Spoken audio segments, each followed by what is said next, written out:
বন্ধুরা, কাতলা মাছ কাতলা মাছটা ধোয়াটা হয়ে গেছে, নুন মাখানো হচ্ছে। এবার কাতলা মাছটা রান্না করব।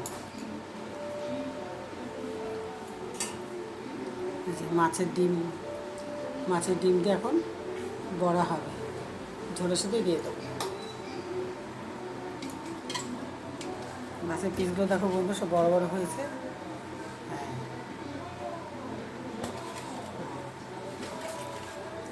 তোমরা এবার দেখতে থাকো।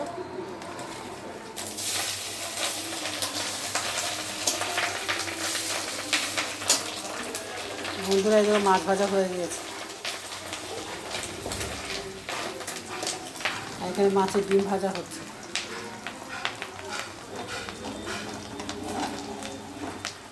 দেখে বলো কেমন লাগছে ডিম ভাজাটা।